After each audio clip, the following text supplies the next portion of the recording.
how could you do that to a speaker? But it is. There's a little wee spoon there. And here they are, basically. Let me just get on YouTube. And you got to forgive all the mess, right? It ain't pretty, but it's better than nothing. I'll just hit this on mute anyway, right? So let's talk through the speakers. Here they are here. Some next generation. Look how bad they are. But they're actually wonderful, right? So you can't even make this up. JBL TLX 18 loud speakers. 50 buckos for the pair. Speaking of, what are you doing there? Now, I quite frankly adore these speakers. I think they're incredible speakers. I don't mind their condition. I don't really care. The stands, look at all this dog hair in here. It's a mess. Don't be afraid though. Stand design, no idea. About the brand, I know that they're fairly heavy though. Also got this Gossip Girl box when we were there as well, which is actually incredible. So, dusty, obviously. It's a bit of a mess, but it matches everything else. Let's talk you through the speaker and what there is to know all about it. Don't mind that Logitech there. Totally not even set up. We just pinched the sub for our purposes. Shout out to Richter, still making incredible speakers. For those of you who are curious, yes, the Emotiva is fixed, back and running, and the Marantz is still going strong. Stokes is enjoying himself nonetheless. We've got a Wharfdale there. It's not actually plugged in for anything. Anyway, back to these. So what do we like? What don't we like about them? Well, let's start with what we love. What I love is the fact that the speakers are 30 years old, right? They were made in 1989. And I don't believe we have a matching pair. I don't think so. So they're old. They were $50. What do we think? Let me just sit down in the listening kind of position so you can see here. What do we reckon about these speakers? What do they do well? What don't they do well? Age considered. Like, outside of the sort of cosmetic appearance, right? Cosmetically speaking, you can see here, or maybe you can't, maybe it's a bit too dark, but there's like some ripples there. And this sort of vinyl, this thing is coming off, but I actually think it's dope. I love it. Now, for some folks, they could say this to me indicates water damage, right? Well, what's truly fascinating about it is if you come all the way out the back, if in these ports, they're about, I don't know, so like a 2-inch port, and nothing in there. Nothing fancy with the cables, it's the sign of the times, basically. So what do we think, though? Love them. I absolutely adore them. You can't actually really get a big box speaker anymore that is a decent, this type of size with these type of drivers for a decent price. Like, you actually can't. I think Wharfdale will probably be the closest thing that you could find that's going to give you what you want. But let's talk about these drivers, right, real quick. Just for like a size comparison, so 8-inch woofer, and I have no idea about that mid-range, but it's small. I'm going to say that's kind of like the standard size for a high-performance mid-range based on the type of speakers that get produced in Australia by the likes of Legend Acoustics and such. Like, they always go for the smaller mid-range driver. I don't know if it's just faster and handles distortion better, or if it marries up better in a 3-way design with the tweeter being situated closer. But speaking of the tweeter, titanium tweets with they've got a pretty cool pattern on them, as you can see. And is this a spider or a waveguide? I couldn't really tell you, but whatever the nomenclature, it certainly does serve its purpose in my book. I do not believe that I have matched pairs, and the question that was on my mind was actually, do these speakers, are they, like, if we go back, you just like take a step back and hopefully I don't trip over cables everywhere and all this kind of stuff. Look at that dog bowl there, hazard, fun hazard. But you can see the drivers both arc to the left. And from what I've seen in pictures online, that's kind of standard for this speaker, but I don't actually believe I've got a matched pair. I don't believe that's the case.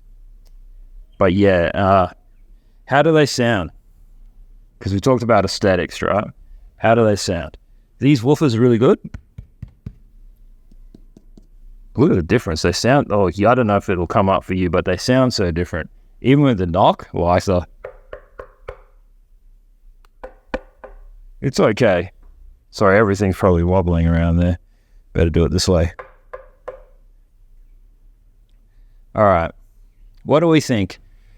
Let's break it down into some kind of like manageable chunks type of components, type of things. What music do these speakers do great? What don't they do great? And wow, man, this is so out of date. We've listened to so much more music than this recently. Whatever. All right. So what do they do great? Everything great. Everything. They need tuning, though. They need tuning. So what does that mean? That means like you need EQ, right? Either inside your receiver or done through on the PC. So I do everything on PC. And I've been able to dial mine in just right. The type of correction needed is nowhere near as bad as the RF7s, right? RF7s just need so much attention. They demand attention. These speakers, though, were a lot simpler to work with. The titanium tweeter does what a titanium tweeter does and just brings everything forward. It's going to be a real hit and miss for a lot of people. For myself, though, because I'm used to titanium tweets but in the horn, obviously, of the RF7s, I'm used to it. I know what it's about. I'm familiar with it, and I really love it. But it's not for everybody, that's for sure.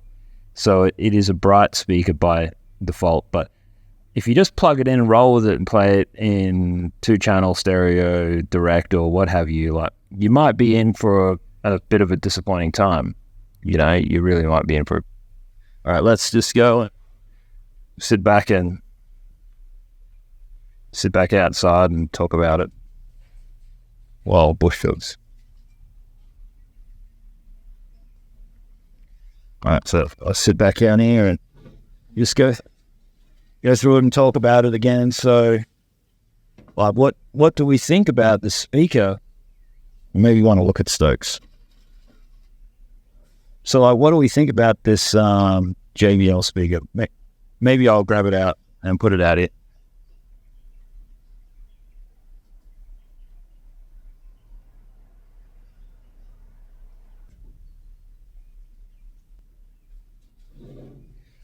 All right, so what do we think about it and the weight and the heft of this speaker? Honestly, I cannot fault it. I cannot fault it, right? Imaging, just due to the design. Let's talk about that. Both drivers veer off into the left, right? So it doesn't have a symmetry. Then if you look at the size of, I guess, the baffle or the front and just how big the speaker is. So if you just look at how wide it is and the fact that this not symmetrical, going to have some kind of problems there for imaging if you're not like dead in the center, right? But what I found very interesting is that the speaker feels like directional, as in the same way that the Cliff horns and the RF7s do, right? It's just something about it. Just if you're not in the middle, you lose it, and if you play with towing, you get it more broadly. But for me, I've just sort of just plonked them in the spot and just rolled with it. Let me show you something else. So other than the speakers being on all sorts of funky positions, they are actually balanced on spoons, as you can see here.